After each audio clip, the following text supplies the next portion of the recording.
Big Boss Tamil season 8 ticket to finale task போய்கிட்டு இருக்குங்க. இன்னைக்கு ஒரு டாஸ்க் ஆரம்பிச்சாங்க இல்லையா? இந்த டாஸ்க்லயே லெவல் 2 அப்படின்னு சொல்லிட்டு மறுபடியும் 10 பேர அதே மாதிரியே டாஸ்க் பண்ண விட்டுட்டாங்க.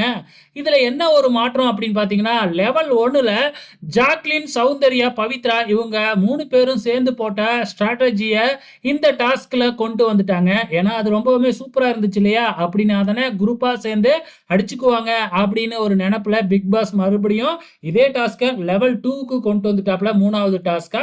ஸோ இந்த டாஸ்கின் அடிப்படையில இந்த டாஸ்க்க யார் வின் பண்ணியிருக்காங்க அப்படின்னு பார்த்தீங்கன்னா, விஜே விஷால் அவர்கள் தான் இந்த டாஸ்க்க வின் பண்ணியிருக்கிறாங்க. ஸோ லெவல் 1ல வந்து பார்த்தீங்கன்னா 5 பாயிண்டோட ஆரம்பிச்சாங்க. ஆனா இந்த இதுல வின் பண்றவங்களுக்கு வந்து பார்த்தீங்கன்னா 3 பாயிண்ட், 2 பாயிண்ட், 1 பாயிண்ட். அதாவது லாஸ்ட் டாப் 3 வர்றவங்களுக்கு தான் பாயிண்ட். மத்த யாருக்குமே பாயிண்ட் இல்ல அப்படிங்கிற மாதிரி சொல்லிட்டாங்க.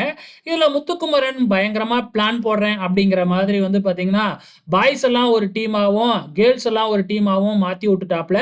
கேர்ள்ஸ் டீம்ல ரியான் மட்டும் தான். ஸோ மத்த 5 பேருமே பாய்ஸ் டீமு. ஸோ இதுதான் டீமுங்களாங்க. கேர்ள்ஸ் டீம் ஒன் சைடா, பாய்ஸ் டீம் ஒன் சைடா அப்படிங்கிற மாதிரி வச்சுட்டாங்க. ஸோ அப்பவே தெரிஞ்சு போயிடுச்சு, கேர்ள்ஸ் எல்லாமே ஃபர்ஸ்ட்டே அவுட் ஆயிடுவாங்க கேர்ள்ஸ் டீமு அப்படின்னு சொல்லிட்டு. ஏன்னா வந்து பாத்தீங்கன்னா, அததான் எல்லாத்தையுமே தடுக்கலாமே. ஓடாம புடிச்சுக்கலாம், சுத்தியில புடுங்கலாம். இந்த மாதிரி எல்லாமே இருக்கிறதுனால, கண்டிப்பா இதுல ஓடி போய் எடுக்கிறதுல ஒரு பிரயோஜனமும் இல்ல அப்படின்னு தெரிஞ்சிடுச்சு.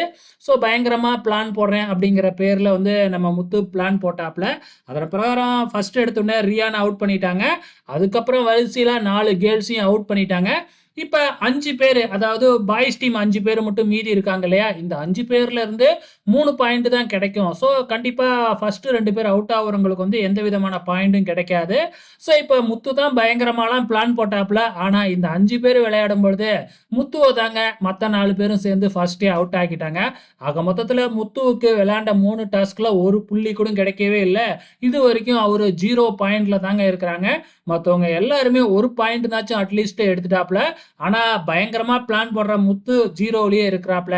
ஸோ இதுல வந்து பாத்தீங்கன்னா, அடுத்ததா 4வதா நம்ம அருண தீபக் ஃபாஸ்ட்டா ஓடி அவுட் பண்ணிட்டாப்ல.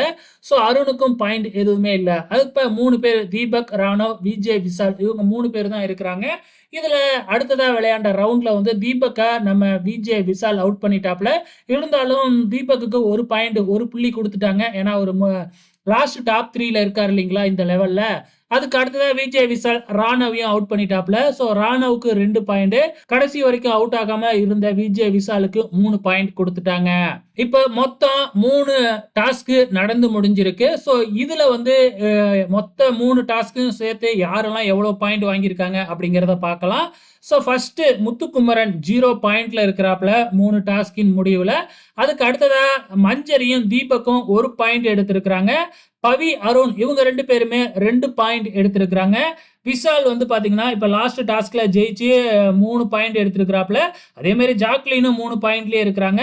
சௌந்தர்யா, ராணவ் இவங்க 2 பேருமே 4 பாயிண்ட் எடுத்திருக்கிறாங்க.